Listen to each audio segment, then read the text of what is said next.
Dynamic blessings to all of you. And I know you're having a wonderful day because there's a tremendous amount of wonder and awe within you. If you haven't tapped into it as of yet, you may begin to do so.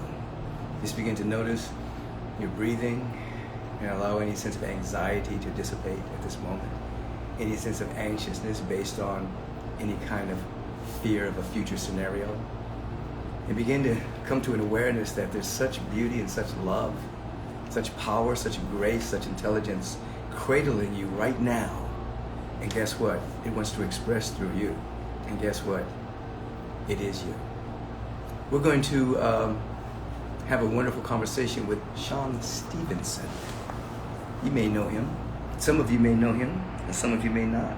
I'm going to introduce you to him right this moment as he comes on. But as he's coming on, let me give you a little personal background about him. Personal trainer, nutritionist, coach, author, and speaker.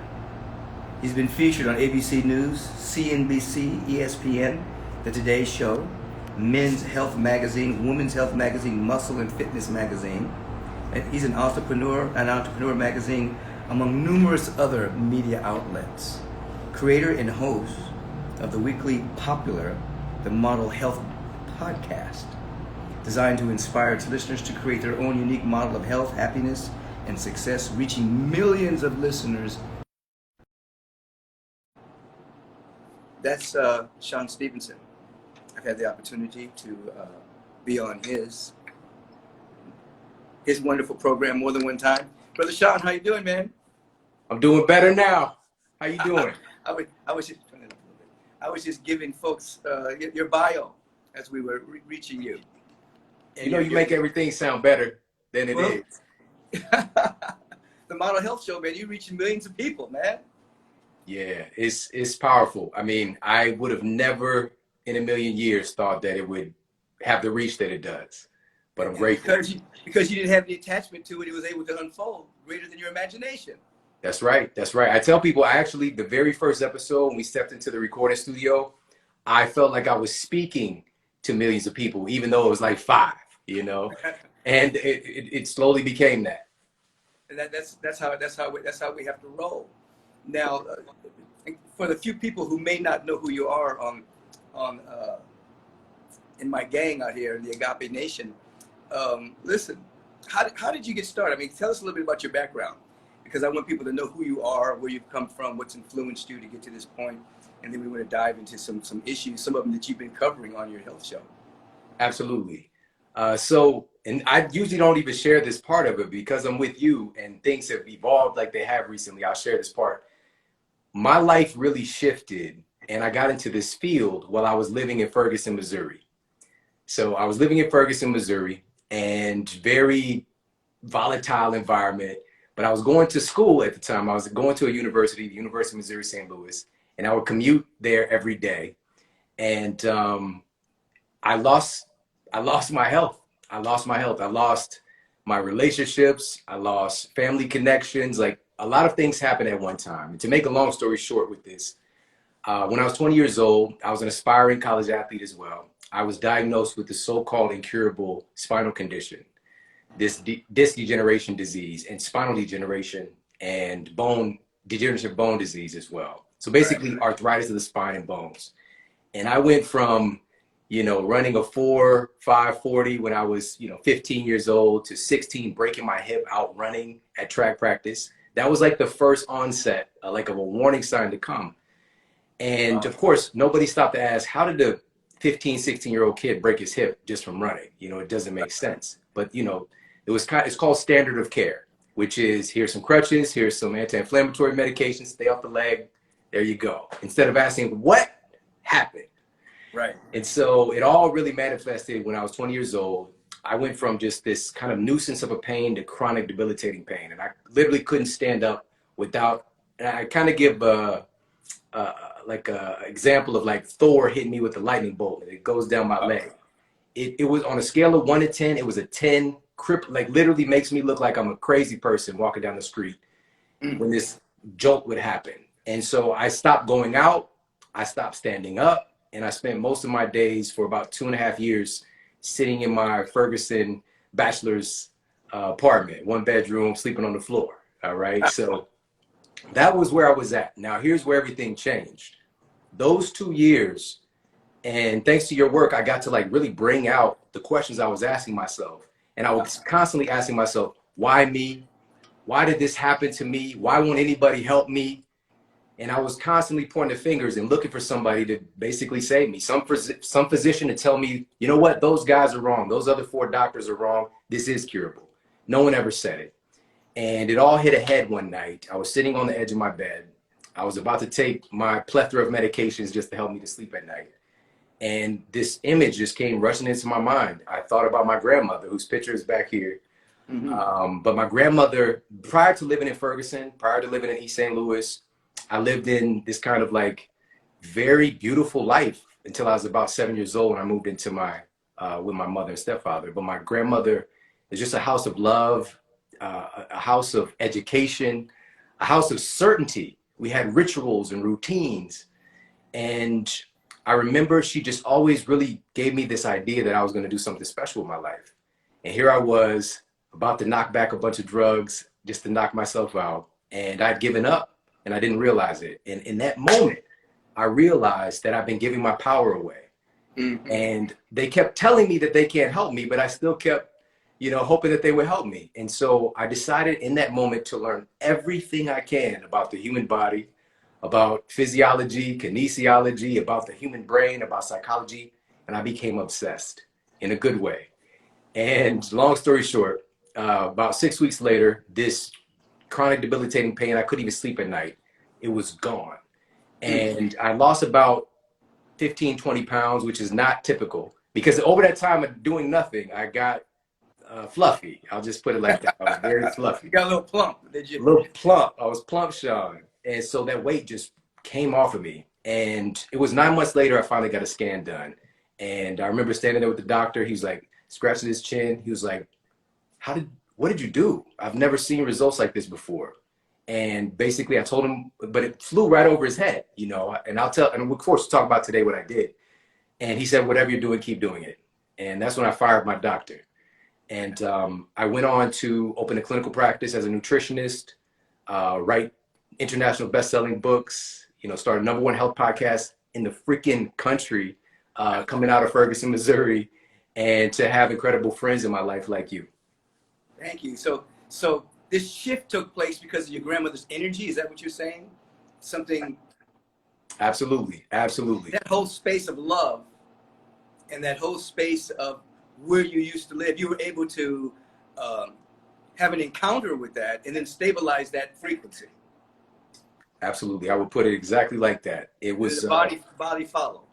Exactly. Exactly. It was like, it was already in me. It was already this program that was there, but I had other programs running, you know, and this is what we all need. We just need an example. We need a template. We need somebody to believe in us.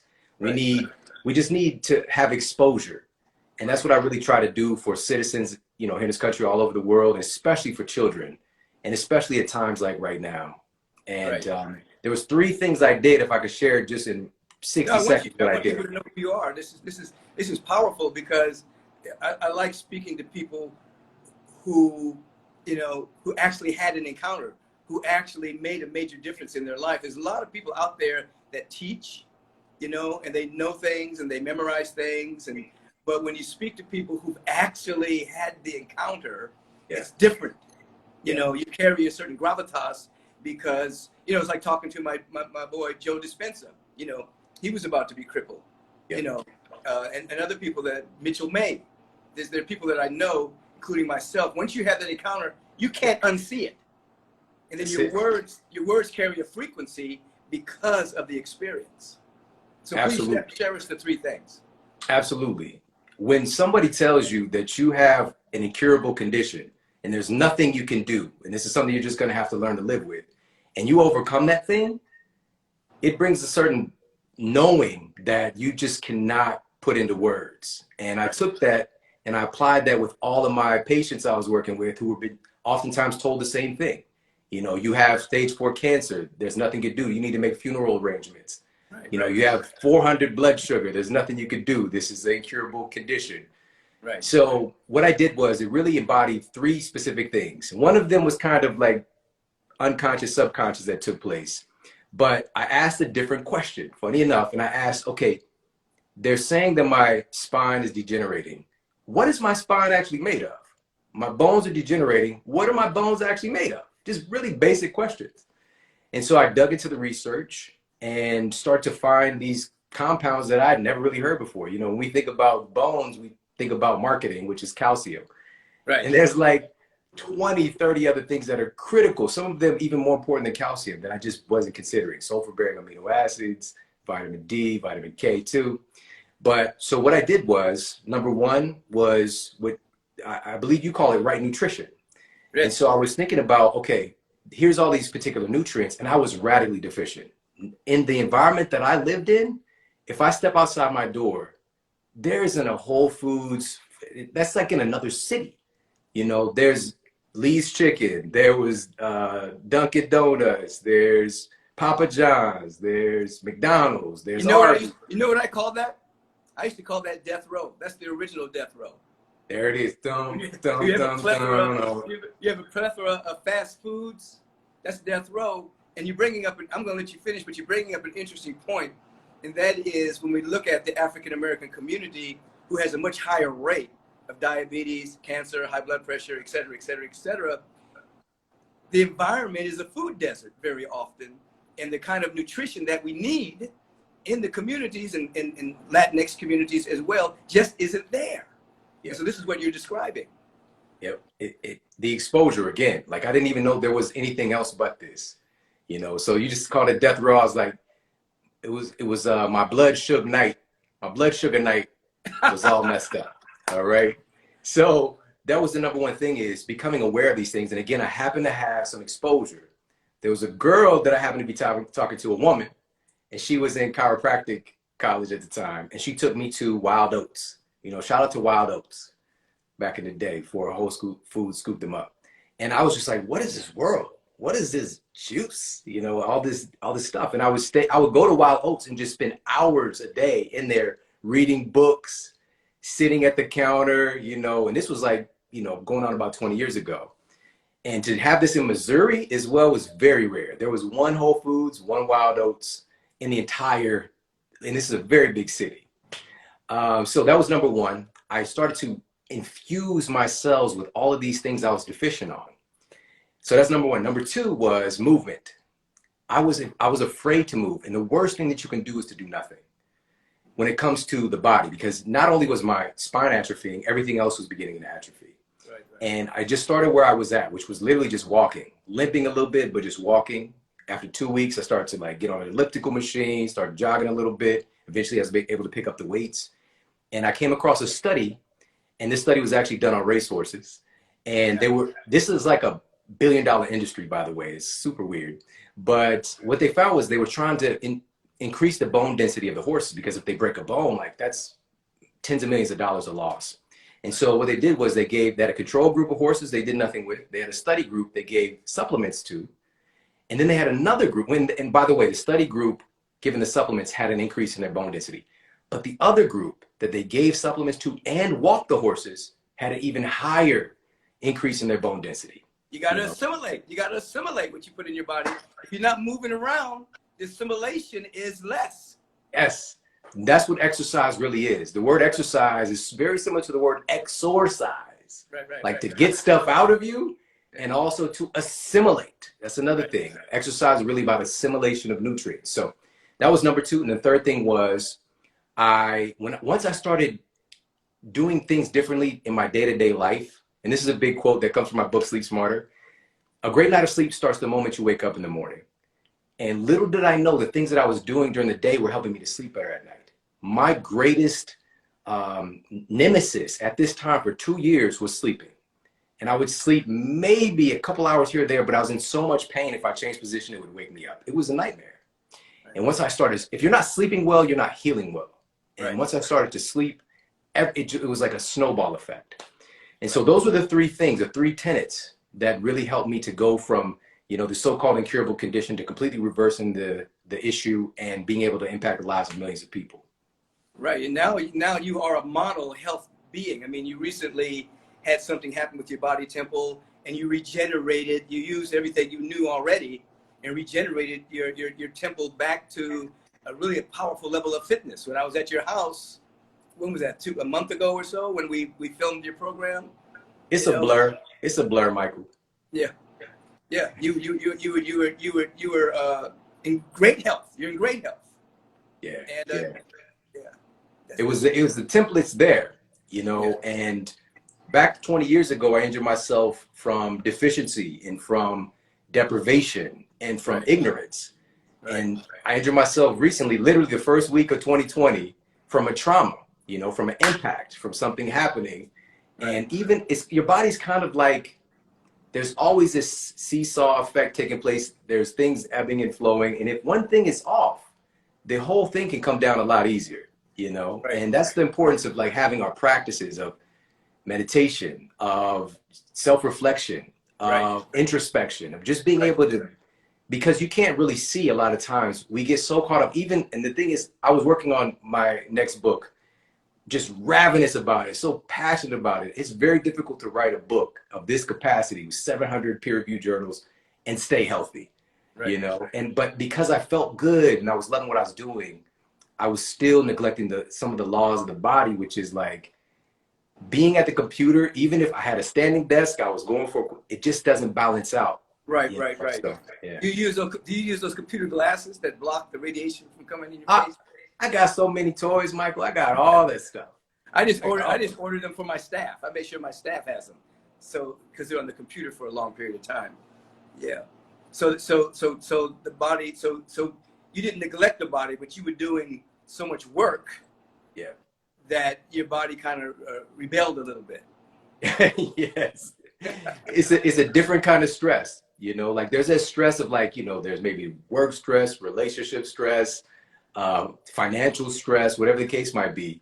But that pours into your overall stress load. And that's what people aren't really talking about right now. They talk about, oh, we're trying to stop a viral load. But there's some other loads that have a lot more clinical evidence. And one of those being a stress load, toxin load. All of those things make us more susceptible to a virus. You know, and also make us more susceptible to injury. You know, so that's what happened. But the great gift that I took from that experience was even more patience. I came from it. If there was one positive quality that was not present in my upbringing, was patience. It was not there. We were a very impatient Stevenson gang that I grew up with. And so today, even, you know, as I feel 1,000% better, I'm still taking my time and being patient and knowing that there's so much more to come. You know, I don't have to try to, you know, capture everything in one moment.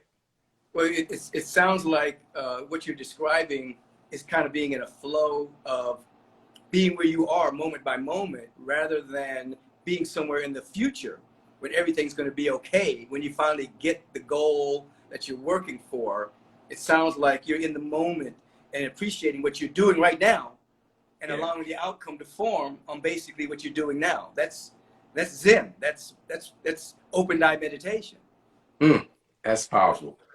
Incredibly powerful. So when did you get hip to the life visioning process?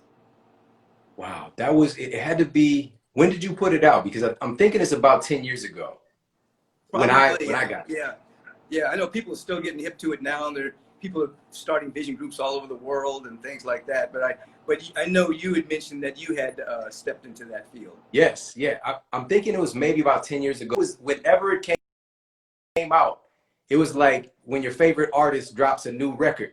Like I was right there, you know, and I ordered it and I put it into action. And I shared this with you when we connected in Portugal, that number one is having the tools.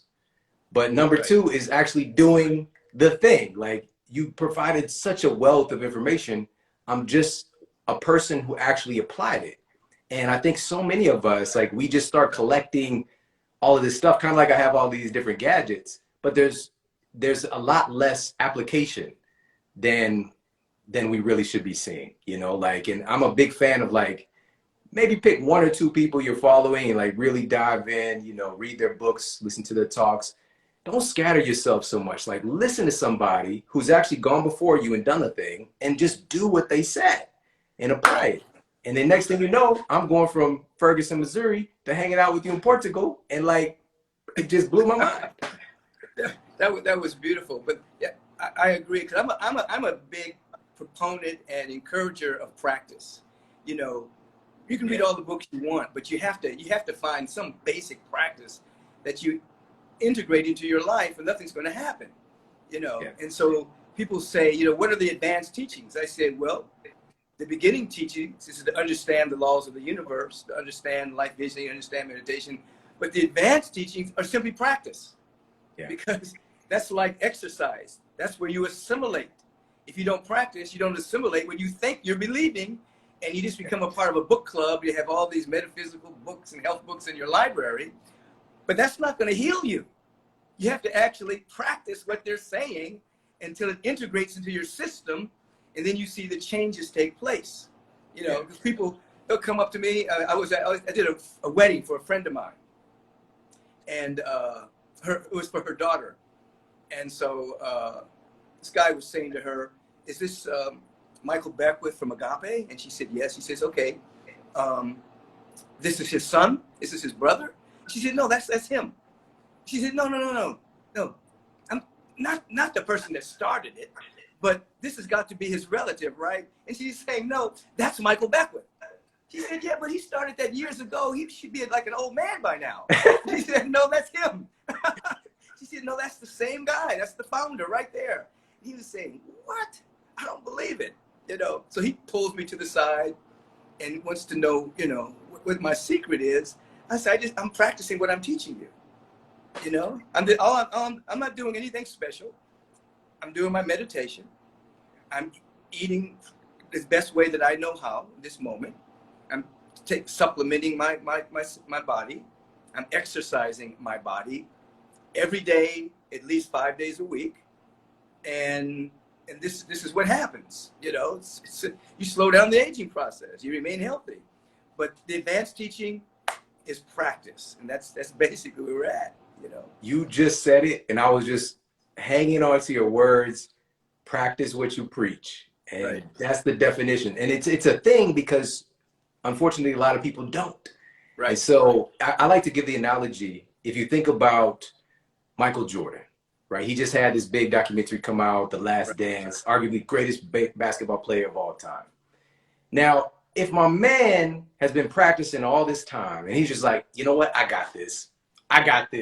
I'm done practicing.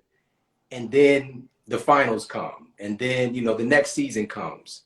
What's going to happen if he actually stops practicing? He's probably not going to perform as well when it matters most. Right. And this is the importance of practice, especially at times like right now. And I know for certain it's not always easy. It's not always easy to practice. It's not always easy to integrate things. But this is why I love your work. You always bring us back to that. And also, you know, finding some joy, finding a practice that brings you joy, that makes you like, oh, I can't wait. Let me just sit with this, you know? So, and understanding truly the greatest of any, if we look at any different field, they're continuing to work on themselves. They're continuing to practice. They're at no point of like, I got this, maybe for a day, but you're always working on continuing to practice so that, again, it can come when you need it most, like times like right now. Well, you're right. Like times like right now, you know, we're dealing with so many issues. You know, you're dealing with the unveiling of systemic racism, which wasn't unveiled. It wasn't hidden from us as a black man growing up in the United States. This is old hat. You know what I mean? But it's a revelation to many people who didn't know that people of color had been under this kind of abuse since the Mayflower. You know what I mean? And so we have that issue going on. And then we have this virus, which has created more fear than death in terms of the fact that I forgot what the latest statistics were according to the medical establishment, but like 97, 98% of the people who get COVID get over it, you know, but still people are like deathly afraid. And something that Sue Morter and I were talking about recently is that the virus can't create a condition. It finds a condition to live in. Mm. The virus doesn't have the power to create the condition that it lives in. It finds the condition. Yeah. And so the things that you're talking about, we're basically making our body temple not a healthy condition for a virus. You know, it's like it can't flourish there because the body's alkaline, fresh fruits, fresh vegetables, exercise, immune system is pumping, you know. But that part of the conversation is rarely heard on the news. All they're talking about is mask and hand washing. If ever heard on the news. Right. And this is something I've been studying the past few years, and I'm just really obsessed with it. And it's this field, and there's so much data in this field. It's called psychoneuroimmunology. Right. And how your psychology has a massive impact on the function of your immune system. Right. And with so many people not knowing that there was anything that they can do. Number one, when you feel like you're a victim. Number two, when your certainty is stripped away from you. Number three, when you are distanced from other human beings and isolated. I mean, man, what does that do to our psychology? What happens to babies if they don't get with their mama when they're first born? Crib death goes up, and they don't develop properly. So you take that as an adult, we're developed to some degree, but you do that to adults, psychologically, we become impaired. Emotionally, we become impaired. There's something anti-immune system about it. Yes, and if we can have all sides of this story expressed, you know, we're just getting one button pushed, just the fear button, that's it. And not to say that there aren't precautions to take, not to say that there aren't things that all of us can do during this time, but all we saw, which was so negligent and terrible. Somebody just typed in 99.9% of people get over the COVID. So my statistic was a little low. So this is what I'm about to share right here. So number one is we had a death toll ticker on major news. Not human, not taking people's lives into consideration. They're turning to digits. They're turning to a death toll to keep us in fear, but they don't have a live toll. They don't have the 18 million people who've contracted, confirmed cases, who contracted COVID-19, who survived, and ask, okay, how are they okay? And let's do more of that. Basic stuff, like can we do both? But their job is not to steer away from this thing. It's to keep you in fear, to keep your eyeballs, unfortunately. But we have to take control of our minds and take control of our health, take control of our families' health, and stretch that out to our communities. It's the only way it's going to happen. Absolutely. I've said over the years that the people who've had spontaneous remissions from cancer, healed diabetes, blood pressure, they should be the subject of the research. You know, our culture under the healthcare system, which is more of a sick care system, researches pathology more than it researches health. Yeah. And so all the people that, as you just mentioned, that have gotten over it, what were the conditions that allowed 99.9% of the people to get over it? What's that condition? We need to study that. But instead, they're studying the pathological aspect of it. And then that's where they pull in the fear button, and the population is hit with fear. I see, man, brilliant, intelligent individuals fall by the wayside with this fear situation. Yes. Now, as you were just saying, I believe in washing my hands. But you know what? I believed in washing my hands before COVID. Basic stuff. But here's the thing, Michael, no, people did not. Just about a century ago, the vast majority of physicians were ravenous and upset at Dr. Inez Semmelweis for declaring and bringing his scientific proof to the fold that washing your hands can save lives, because he was delivering babies after going and tinkering around with dead bodies in the morgue. And he found that the midwives who were who weren't tinkering with the dead bodies, their mortality rate for babies and for mothers was so much lower. And so he investigated, he tested some things, he found that washing your hands, and they went nuts on him, called him a quack, called him a lunatic. Right. And today it's accepted as common practice, is considered normal. Right. Now the question is, what are we doing right now that we're going to look back on in the future and say, you know what, that was stupid. That actually didn't have any real weight as far as scientific evidence. And one of the things you just said is that our system, and this is the same way it's been for quite some time, and it hasn't changed. It's Right. based on pharmacology. When I initially went to school and I was gonna, get into, I was doing pre-med because I wanted to be a doctor because of Bill Cosby. All right. Listen, I was pre-med too. I'm saying, I was a psychobiology major at USC, and then I had a vast spiritual awakening. It shifted my whole perception and sent me down another track. So yeah, I was very interested in healing from that perspective. Yeah. See, yours is so much more enlightened. I just hated science, so I gotta. But the great thing was life steered me back to what my dharma really is, my purpose. And I had to look at things from another angle, fortunately. The upperclassmen were obsessed with diagnosis and pathology. And what we're taught in school is pharmacology, like if this issue, prescribe this drug, basically. I mean, there's more to it. But when I was in school, nutrition was not required. I took nutrition in this big auditorium classroom, half filled, because other people, it was an elective, because I thought it had something to do with fitness. I didn't know that it had something to do with health, right? And my teacher, just looking at him, was not a very healthy person. But he was doing what he was teaching. He was doing the things, but he felt like, okay, I just need to do it harder. I know they're telling me to eat 7 to 11 servings of grains a day. I just need to do it more, even though it's giving me diabetes, So the thing is, the system itself is created in such a way that we have, like you said, very smart people, intelligent people, brilliant people. But if you take those very smart people and you teach them to do the wrong thing, they become world-class at doing the wrong thing. That's right. Dr. David Hawkins used to call that paradigm blindness. Because Dr. Hawkins with I'm blocking the guy's name right now, but he got a Nobel Peace Prize. Name's coming for showing the efficacy of organic vitamin C on cancer cells. And when they were trying to bring this information, Pauling. Right. When they were trying to bring the information into the medical establishment, they wouldn't listen. And they called that paradigm blind. They were so trained in a certain way, they couldn't take all this body of evidence that mega doses of organic vitamin C, kill cancer cells. They couldn't even see it because they were so stuck in their training. Brilliant, intelligent, some borderline genius people couldn't break out of the paradigm and actually see what this man had gotten a Nobel Peace Prize for. And so what you're describing is paradigm blindness.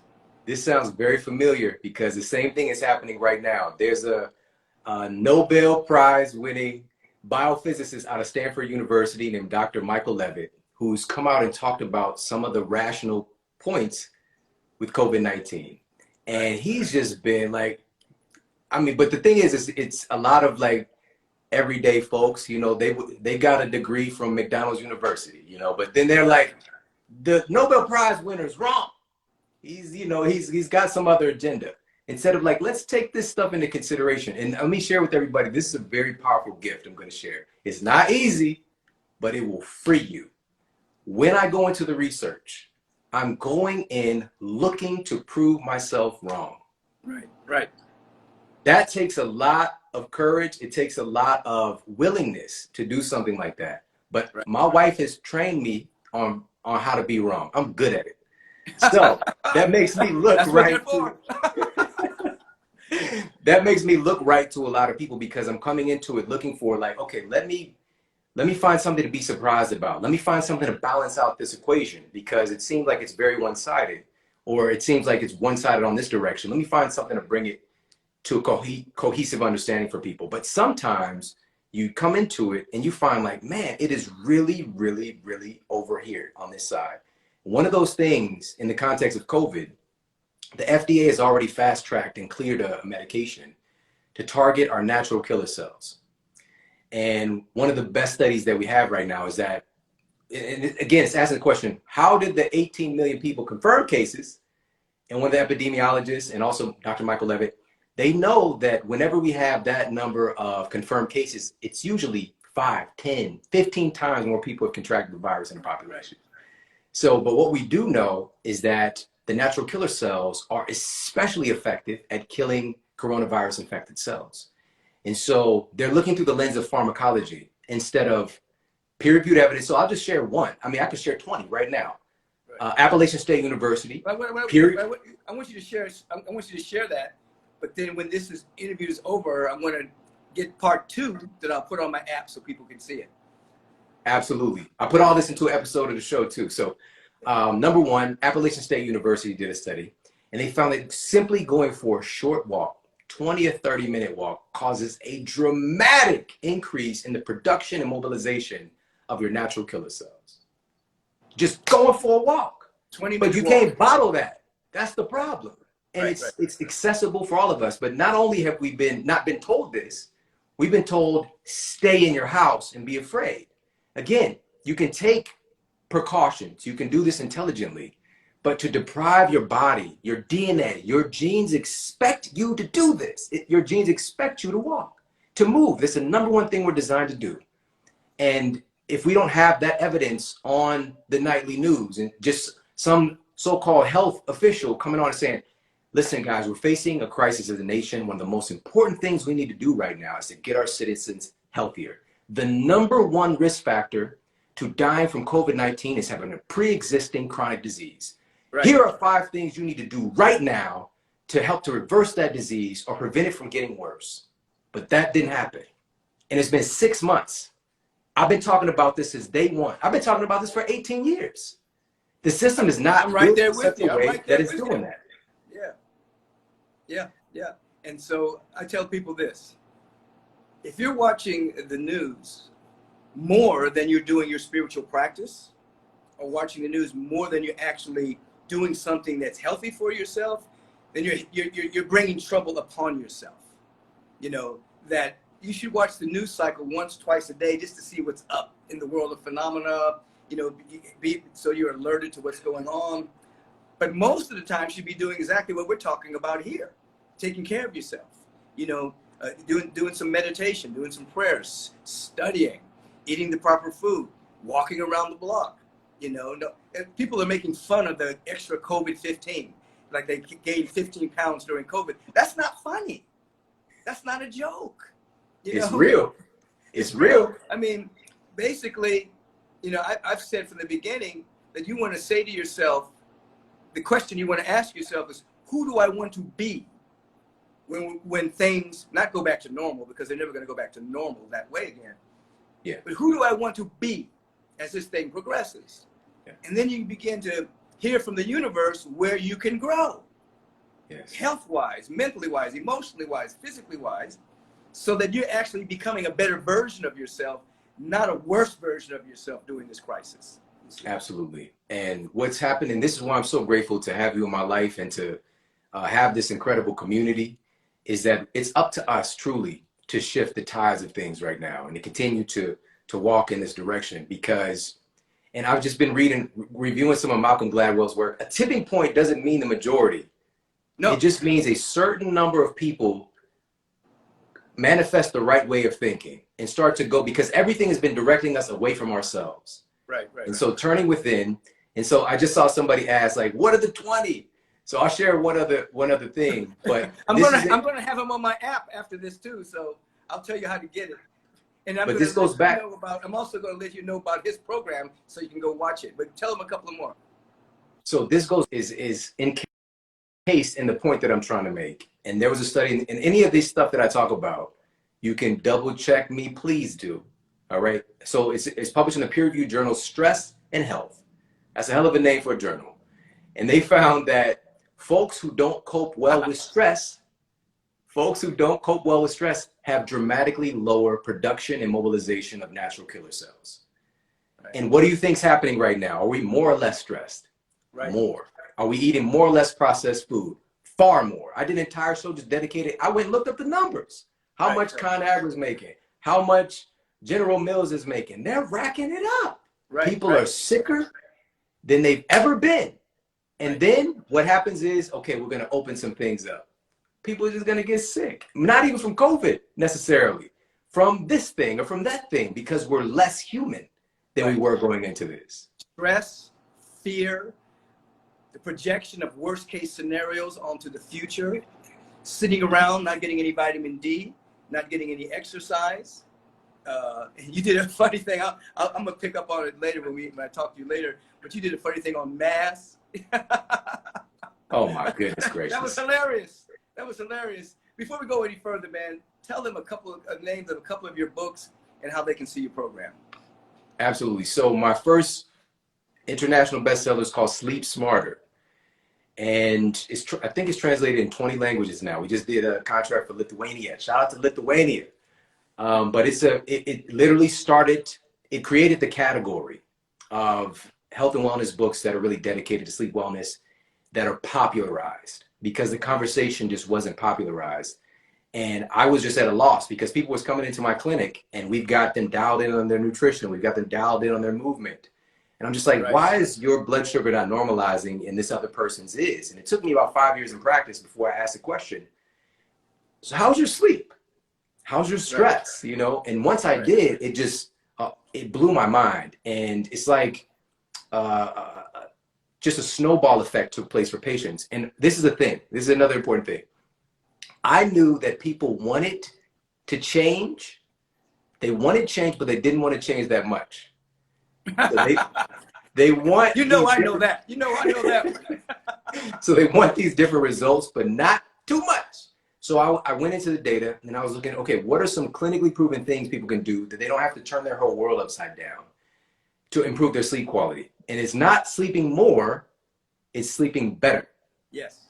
That's the thing, because it really, it's kind of like, right now, recently, we've kind of had this awakening that not all calories are created equal, right? It's not just the quantity of the calories, it's the quality. And again, I've been talking about this for 18 years. But here's the thing, that you can have 100 calories of broccoli, or you can have 100 calories of Twinkies. It's going to affect your biology very differently. The same thing with your sleep. You have your sleep minutes and you have the quality of those minutes. Right. So they're very similar. And so both matter. Both matter. It's just our society is focused so much on this thing. Oh, you need to get 8 hours of sleep. You need to get 8 hours of sleep. Not necessarily true for so many people. Let me ask you something on that before you tell me the name of your next book. When you're sleeping, the body is in repair. Reparations are taking place. Yes.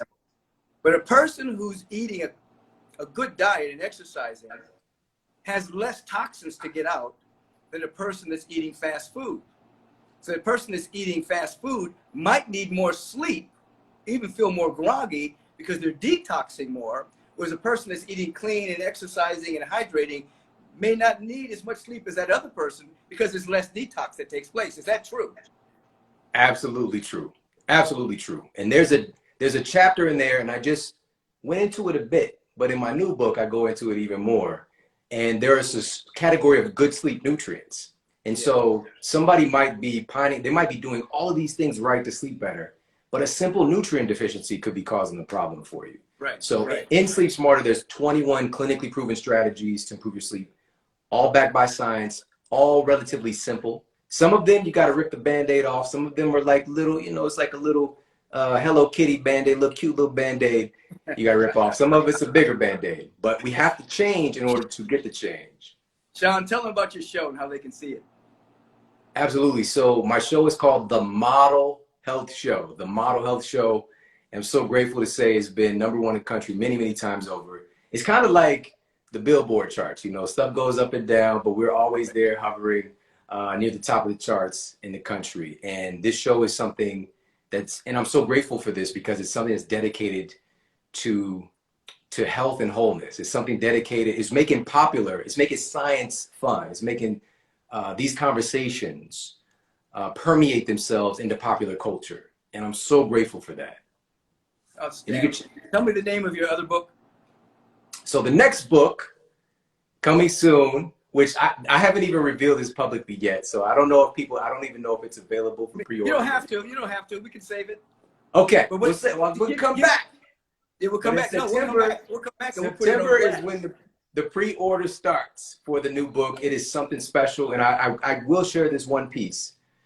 Part of so many things that are within this book have come to pass recently in our society. I did a section in this book, and I shared this with you, Michael, and how our health affects our social relationships, how our health affects our relationships between those who are entrusted to serve and protect and those who are the citizens of the particular community. How does our health play into these situations? Because in truth, one of the fundamental understandings is that it's very difficult, not impossible, but it's very difficult to have compassion and patience and empathy when you don't feel well. So when we don't feel well, we tend to not do well. So that's what this book is really dedicated. One of the big pieces of it.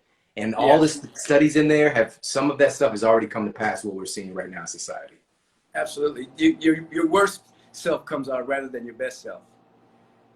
Facts. So listen, everybody. We've been with Sean Stevenson, Model Health Program podcast. You need to check him out. If this is your first time being introduced to him, you need to have him as a resource, because everything that he teaches, he's done tremendous hours of research before it comes out of his mouth. So it's not just something that he's just imagining. This is something he's researched. So you need to follow this program. You need to check this man out. I'm going to have him back with me on the regular. And when we're able to meet and assemble again, you know, I'm going to have him up on the stage speaking. We're going to do some things together like that. So this is one of my colleagues, one of my friends, beautiful man, beautiful wife, beautiful family. Love this guy. So that's Sean Stevenson. I'm going to go down the rabbit hole a little bit more with him, and it's going to be on my app. And so if you don't have the app, just go to michaelbbeckwith.tv and subscribe to the app. Go to the App Store. It's called Beckwith Inspires. And there's a lot of things that will be there for your inspiration, for your encouragement. I'm going to be doing a meditation retreat on the app. And so just get it and check it out. And anything else, any last comments you want to make before we go for this particular interview? Man, this is just special. This is such a blessing, you know, to spend time with you anytime. And I'm just grateful to everybody hanging out with us. You guys are so important right now. Your voices are so important right now. We need to speak up. We need to stand tall. We need to have courage. But most importantly, we need to walk the talk. That's what this is really about. You know, be the example. More so than ever, the most influential thing that you can do is to be the example of it. And so that's what I would say in closing. And just thank you so much for making me a part of your world, Rev. Like, it's very, very special. Hey, thank you for jumping in. And remember, I'm part of your world as well. And we will talk soon, like in about 5 minutes. All right. Okay, everyone. Have a bright, brilliant day. Let your conviction be dynamic, not lackluster. Have a dynamic conviction that everything is unfolding wonderfully in your life. Wake up with the deep sense of adventure, not fear, but you're on an adventure of health. You're on an adventure of prosperity. You're on an adventure of well-being. You're on an adventure of joy. You're on an adventure of being an activist and dismantling racism. You're on an adventure of changing the medical system and making a real healthcare system. Whatever your adventure is, take it as an adventure, and your body will produce chemicals that match the adventure state. The immune system will be enhanced, and you'll be strong enough to do what you're called to do. Peace and riches blessings. Thanks, Sean.